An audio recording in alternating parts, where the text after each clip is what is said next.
우리나라 속담에 아주 유명한 속담이 하나 있는데요.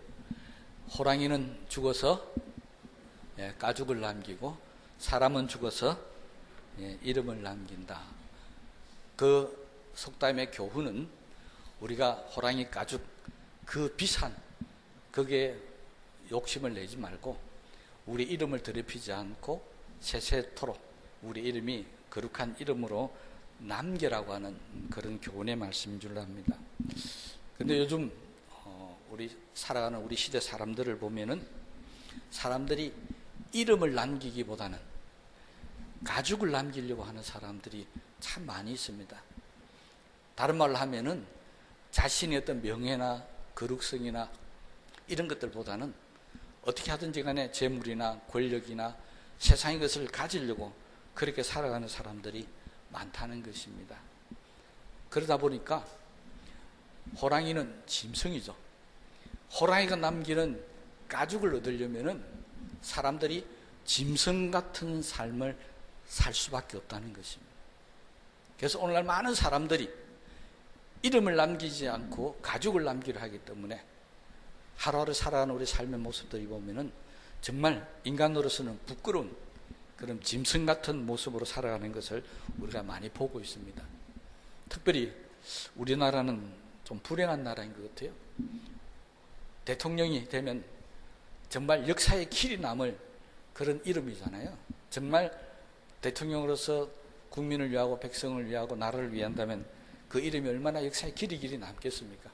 저 같은 사람은 죽어봐야 이 땅에 아는 사람 우리 교인들밖에는 아마 없을 거예요. 뭐 주변에 있는 일가 친척들밖에 모르겠지만 대통령이 된다면은 아마 우리나라뿐만이 아니라 전 세계 모든 사람들이 그 이름을 기억할 것입니다.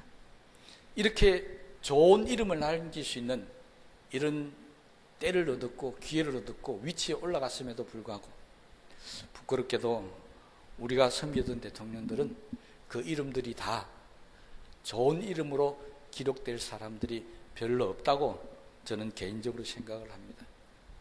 참 부끄러운 일이고 또 불행한 일이 아닐 수 없습니다. 우리가 며칠 전에 광복절이 지나갔지만요, 우리들 마음속에 그런 부끄러운 어떤 역대 대통령들의 이름이 아닌 정말 자랑스러운 이름들이 우리 가슴에 새겨져 있습니다.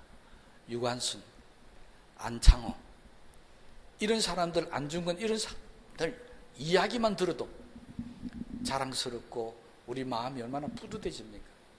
좀 더 거슬러 올라가면 이순신, 아니 우리는 경주니까 김유신, 이런 사람들이 우리 마음에 남겨져 있는 그 이름은요, 정말 감사한 마음이 들고 자랑스러운 마음이 들고 뿌듯한 마음이 들지 않습니까? 그럼에도 불구하고 오늘날 사람들은 이렇게 좋은 이름을 남기기보다는 가죽에 너무 집착하다 보니까 사람들 머릿속에서 다 사라지고 없습니다. 이게 우리 불행인지도 모릅니다. 그런데 오늘 본문에 있는 말씀을 보면 바울은 고린도 교회 교인들에게 우리 그리스도인들이 정말 평생에 남을 수 있는 색다른 이름을 하나 주셨습니다. 그것은 바로 너희는 우리의 편지다. 너희는 그리스도의 편지라고 그렇게 우리 이름을 정해주셨습니다. 그리고 이 이름을 말하면서 뭐라고 이야기하느냐 하니까 이 이름은 하나님의 영으로 쓴 것이기 때문에 돌판, 비석이나 묘지에 쓰이는 비석 같은 데 새겨질 이름이 아니라는 것입니다. 어디에 새겨져야 된다고요? 우리의 마음에 새겨진다. 여러분, 정말 좋은 이름, 아름다운 이름, 자랑스러운 이름은 묘지에 새겨지는 것이 아닙니다. 묘지에 새겨져 봐야 그 묘지를 드나드는 사람밖에 덜 보겠습니까? 그런데 우리 가슴속에 새겨져 있는 그 안창훈, 안중근, 유관순 이런 이름들은 우리나라에 태어난 모든 사람들의 가슴속에 다 새겨져 있습니다. 바울은 지금 우리가 세상 모든 사람들 가슴속에 그리스도의 편지라고 새겨지기를 원하고 있다는 것입니다. 여러분, 오늘 이 말씀을 통해서 우리는 그리스도의 편지다, 이걸 우리 마음에 굳게 다짐하시기를 바랍니다. 편지는 보내는 사람의 뜻이 담겨져 있습니다. 그리고 그것을 받아보는 사람들이 그 편지를 읽음을 통해서 나에게 무슨 뜻으로 이렇게 보냈구나 하는 그 뜻을 전달받게 되어진다는 것입니다.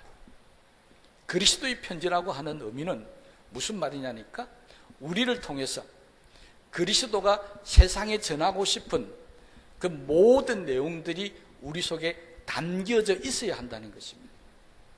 그렇다면요, 우리는 우리의 말과 행동을 조심하셔야 됩니다. 왜? 내가 하는 말이 바로 그리스도의 말이 될 수 있고요, 내가 하는 행동이 그리스도의 행동이 될 수 있기 때문에 그렇습니다.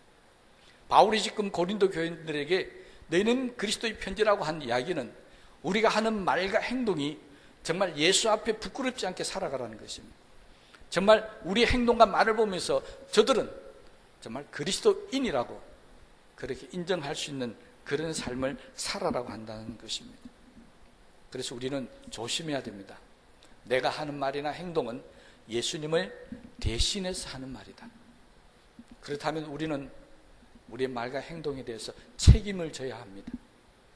그리스도의 편지로서 내가 하는 모든 말은, 내가 하는 모든 행동은 예수님을 대신해서 하는 것이다.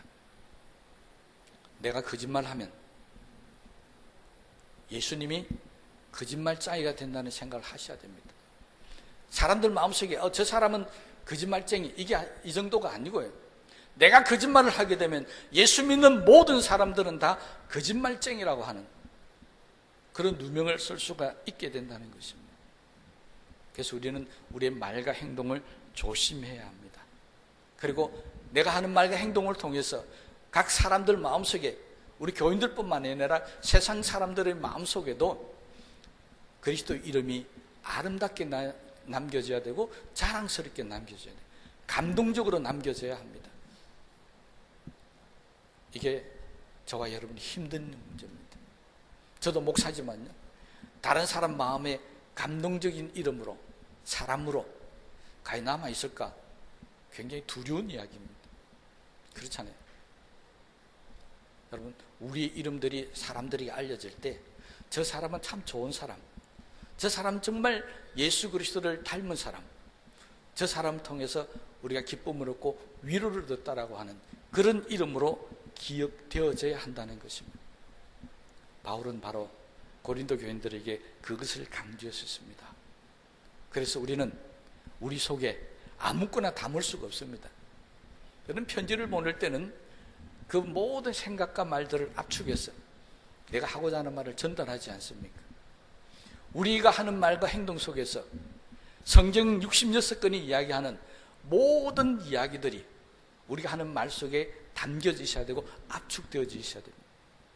우리가 하는 말과 행동 속에 예수 그리스도의 사랑이 담겨져 있어야 한다는 것입니다. 오래 참고 겸손하고 화평케하고 온유케 하는 그런 것들이 우리 속에 담겨져 있어야 한다는 것입니다. 용서하고 이해하고 순종하는 것, 남의 해물을 덮어주는 그런 모습들이 우리의 말과 행동 속에 담겨져 있어야 하는데 이게 참 쉬운 일이 아니죠. 정말 어렵고 힘든 일입니다. 그래서 바울은 고린도 교인들에게 이 힘든 일을 우리가 해야만 한다. 이게 어렵고 힘들다고 안 해버리면은 복음이 막힌다는 겁니다. 이게 안 되면 예수 그리스도가 막혀버린다는 것입니다. 그래서 저와 여러분들 속에 힘들고 어렵지만 기도하면서 우리는 사랑을 드러내야 되고 용서와 이해와 위로와 편안을 줄 수 있는 그런 말과 행동들이 드러나야 한다는 것입니다. 그럴 때 사람들이 감동을 받습니다. 오늘날 사회는 교회를 향해서 감동을 받고 좋은 말을 하는 게 아닙니다. 교회도 똑같더라, 교인들도 똑같더라, 이 말은 교회와 교인들이 예수님과 똑같다는 소리가 아니잖아요. 세상에 제약된 모습들, 세상에 제약된 사람들과 구별이 안 되더라, 똑같더라는 것입니다. 하나님께서 아브라함을 하나님의 백성으로 부르시면서 하신 이야기 있습니다. 내가 택한 백성, 구별된 백성이 되어라는 것입니다. 우리는 세상과 다르게 살아야 합니다. 그 다르게 사는 방법이 바로 성경에 있는 말씀대로 살아야 사람들에게 감동을 주고 그들이 우리를 바라보면서 정말 그리스도의 편지라고 감동을 받아서 읽을 수 있게 되는 줄로 압니다. 바울은 이 고린도후서를 통해서 우리가 그리스도의 편지로 살아가면서 어떻게 살아야 할 것인가 내용들을 계속해서 열거를 하고 있는데 시간상 다 말씀을 드릴 수는 없고 뒤에 가면 6장에 가면은 6절에서 8절 말씀을 보면 압축해서 가장 중요한 3가지가 기록이 되어져 있는데 그 3가지만 오늘 말씀을 드리려고 합니다. 6절에 보면 고린도서 6장 6절에 보면은 우리에게는 거짓이 없는 사랑이 있어야 한다라고 가르치고 있습니다. 사랑에는 뭐가 없어야 된다고요? 거짓이 없어야 됩니다. 사랑은 거짓을 갖고 있으면 사랑이 아닙니다. 그런데 이 거짓이 없는 사랑은 어떻게 확인할 수 있느냐니까 거기에 목숨을 걸 수 있는 사랑이 거짓이 없는 사랑입니다. 내가 목숨이 아까워서 그 사랑을 버리면 그것은 진실된 사랑이 아니죠. 그건 거짓된 사랑입니다. 여러분, 어떤 사람들이 다른 사람에게 사랑을 고백할 때요, 이렇게 고백하면 반드시 성공합니다. 여기 결혼 안 하신 분들, 특히 남자분들 잘 기억하십시오. 뭐라고 해야 된다고요? 내 목숨까지 다해서 너를 사랑한다. 믿겠습니까, 여자분들?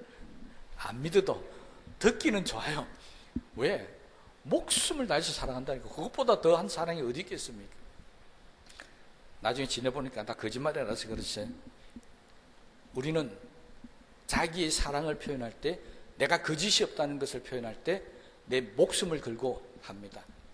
내가 목숨 걸고 약속한다. 이게 우리의 습관이죠. 그런데 우리는 정말 목숨 걸고 하고 있습니까?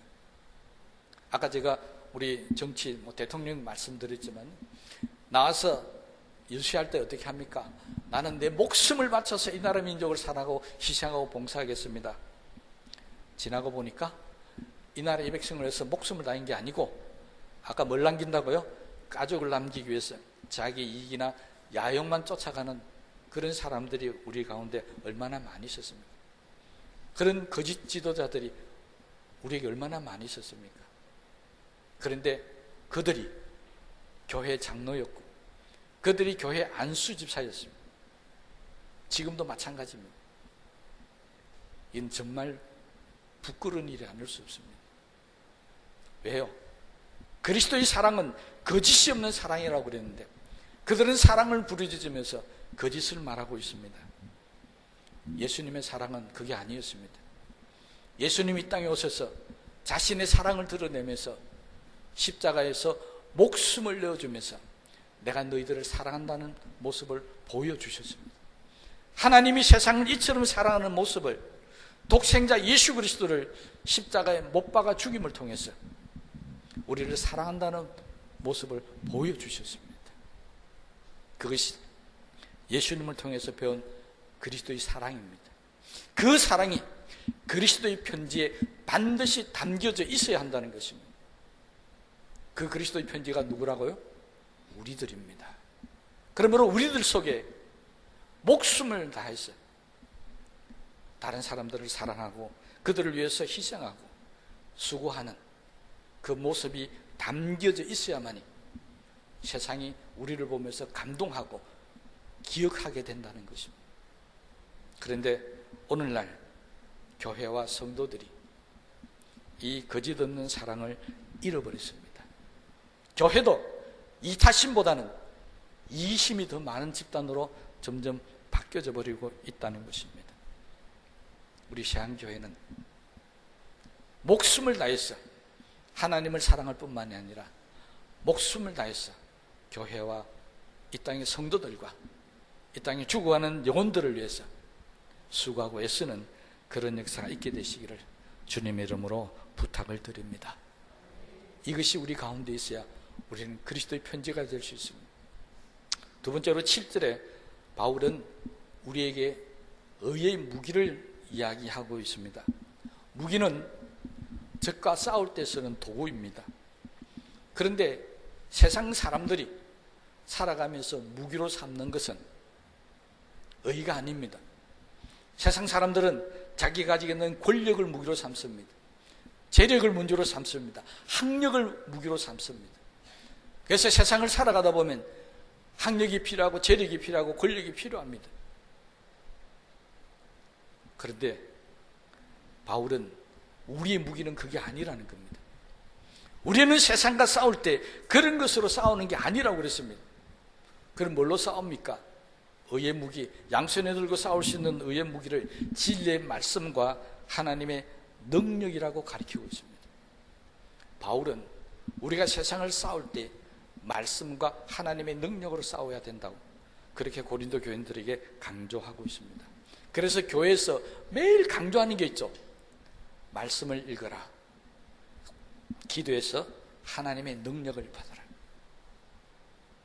여러분, 우리가 세상과 싸우는 것은, 우리 그리스도인들이 싸워야 될 것은 바로 하나님의 진리의 말씀과 기도에서 하나님 앞에 받은 하늘의 능력을 가지고 싸워야만이 승리할 수가 있게 된다는 것입니다. 그것이 우리가 말씀의 기도에 힘써야 될 이유입니다. 우리는 싸울 때 말씀과 기도로 싸워야 되는 사람입니다. 만약 그리스도인들이 재력과 권력과 학력을 갖고 싸우려고 한다면 그리스도의 편지가 될 수가 없습니다. 성경에는 그 어떤 것도 권력과 재력과 학력 같은 것들이 우리의 무기가 되고 그것이 하나님 뜻이라고 말하는 것이 없습니다. 그러므로 혹시 우리 속에 그것을 무기로 삼고자 하는 마음이 있다고 한다면 다 버리시기를 바랍니다. 그래야 우리는 진정한 그리스도인으로 살아갈 수 있게 될 줄로 압니다.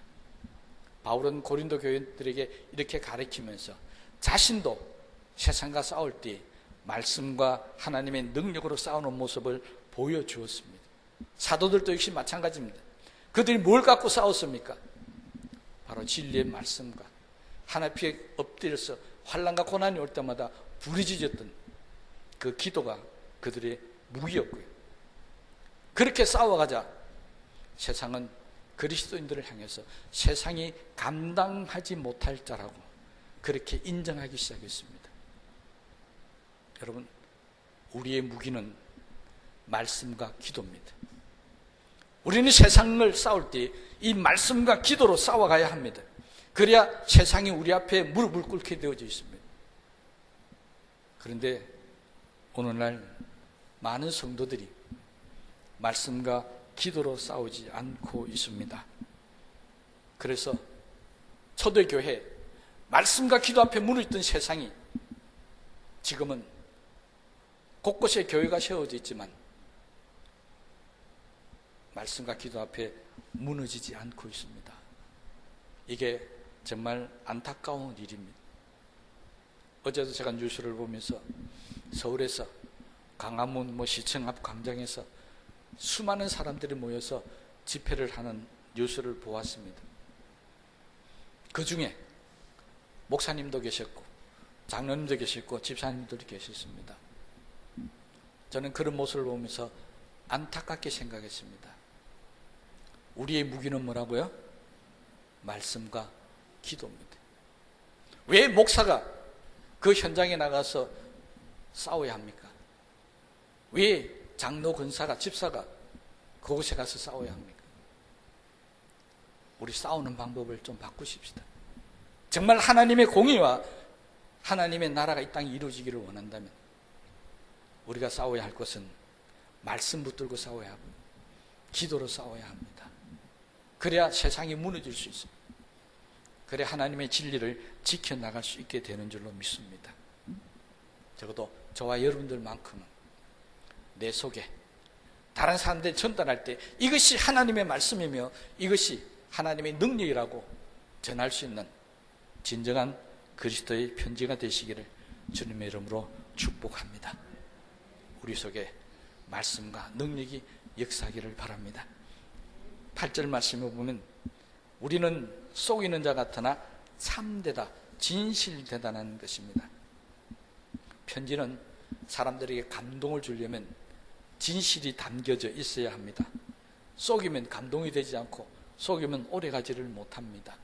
그래서 예수님은 진실되고 참된 사람들을 사랑하시고 그들을 가까이 하셨습니다.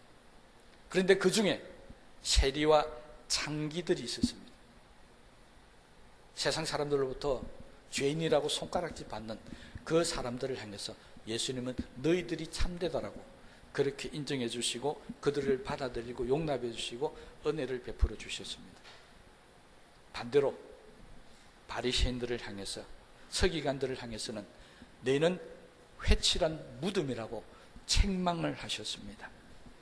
그런데 이전에 예수님께서 제자들을 가르칠 때 마태복음 5장 20절 말씀을 보면 이렇게 가르친 적이 있습니다. 너희 의가 서기관과 바리새인보다 낫지 아니하면 결단코 하나님 하늘나라에 갈 줄로 생각하지 말라. 예수님이 제자들에게 산상보훈 가운데 가르친 말씀입니다. 그러니까 바리새인과 서기관들이 겉으로 볼 때는 너무 어렵게 잘했다는 겁니다. 예수님 인정했습니다. 그보다 더 낫지 않으면 하늘나라에 갈 수 없다라고 했으니까 그들도 잘했다는 겁니다. 그런데 왜 회칠한 무덤이라고 책망하셨을까요? 왜 세리와 창기는 어렵다고 이야기했는데 그들은 이렇게 책망을 받아야 했을까요? 차이는 딱 하나였습니다. 세리와 창기들은 예수님 앞에 나올 때마다 예수님, 나는 죄인입니다, 이렇게 말했다는 겁니다. 세리 창기들 예수님 앞에 나와서 항상 나는 죄인입니다 고백했습니다. 예수님 비유를 하신 말씀도 있죠. 세리에 대한 비유 뭐라고요? 하늘을 감히 쳐다보지도 못하고 성전에 가까이 가지도 못하고 멀리 서서 나는 죄인입니다라고 기도했던 모습들을 예수님께서 가르쳤습니다. 그런데 바리새인과 서기관들은 그렇지 않았습니다. 그들은 예수님 앞에 나와서 예수님보다 자기들이 더 의인인 채 했습니다. 예수님보다 자기들이 더 하나님의 말씀 가운데 산다라고 그렇게 자랑질을 했습니다. 그리고 예수님이 틀렸다는 겁니다. 예수님이 잘못됐다는 겁니다. 그래서 예수님을 십자가에 못 박아 죽이겠습니다. 그래서 예수님은 그들을 향해서 거짓되다, 회칠한 무덤 같다, 겉으로만 번지르하지 속은 썩어 빠졌다라고 그렇게 책망을 하셨다는 것입니다. 여러분, 바울은 우리가 정말 그리스도의 편지가 되기를 원한다면 진실하고 참되게 솔직하게 말하자는 것입니다. 그것이 세상을 변화시키고 세상 사람들에게 감동을 줄 수 있다는 것입니다.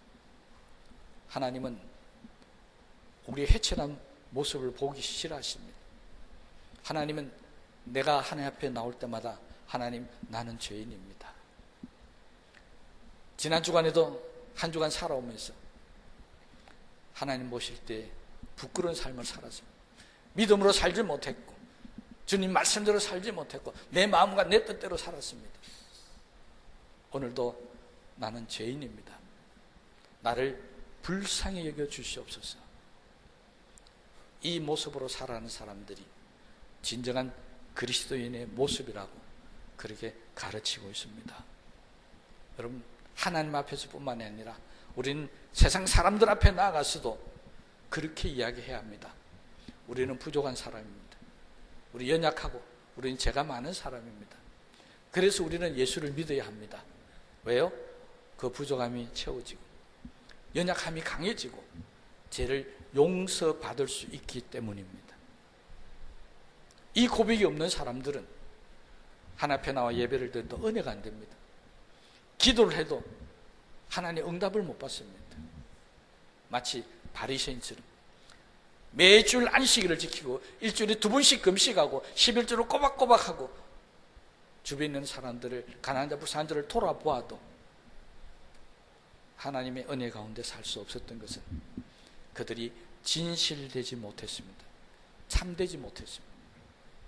죄악 가운데 살고 손가락질 받고 살아도 세리와 창기들은 하나님 앞에나 사람들 앞에 가서 나는 죄인이라고 받아들였던 것입니다. 그럼 초신자들이요, 교회 올 때 제일 조심해야 될 말이 뭔 줄 압니까? 당신은 죄인입니다 소리 하면 큰일 납니다.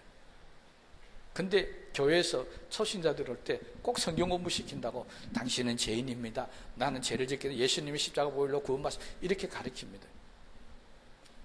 그거 정말 잘못된 겁니다. 아직 죄인이라는 말씀, 그 죄인이라고 하는 그 의미를 모르는데 어떻게 할 수 있겠습니까? 믿음이 자라고 어느 정도 진리의 말씀이 역사하기 시작할 때 그때 당신은 죄인인 걸 느끼십니까? 물어보십시오. 다 고백합니다. 나는 죄인입니다. 여러분 이 자리에 앉아있는 저도 그렇고 여러분도 그렇고 다 경험 있지 않습니까? 하나님 앞에 고백했던 그 고백 꼭 기억하십시다. 나는 죄인입니다. 나를 긍휼히 여겨주시옵소서. 우리 이거 잊고 살고 있습니다. 이걸 잃어버리니까 자꾸 거짓되게 살려고 합니다. 자꾸 잘못되게 살고 있습니다. 세상 사람들 이런 우리의 모습을 보면서 실망합니다. 여러분 우리는 세상의 빛이라고 그랬고 소금이라고 예수님께서 말씀해 주셨습니다. 왜 세상을 밝히지 못합니까? 소금을 이야기하면서 예수님이 정확하게 지적하셨습니다. 소금이 맛을 잃으면 세상 사람들에게 밟힐 뿐이다. 저와 여러분들은 세상 사람들에게 밝히는 소금이 아니라 세상을 살맛나게 하는 예수님이 원하시는 그런 소금으로 살아가기를 소망합니다. 그것이 우리의 말과 행동 속에 담겨져 있어야 한다는 것입니다. 바울은 이 세 가지를 강조했습니다. 그리스도의 편지가 되려면 첫째, 거짓이 없는 사랑이 담겨져 있어야 합니다. 두 번째는 말씀과 기도를 무기로 삼고 살아가야 됩니다. 세 번째는 속이는 것이 없는 참된 것이 우리 속에 담겨져 있어야 우리가 참된 그리스도의 편지로서 살아갈 수 있게 되고, 그렇게 살아갈 때 우리를 통해서 그리스도라고 하는 이름이 세상 사람들의 가슴 속에 깊이 새겨지게 될 줄로 믿습니다.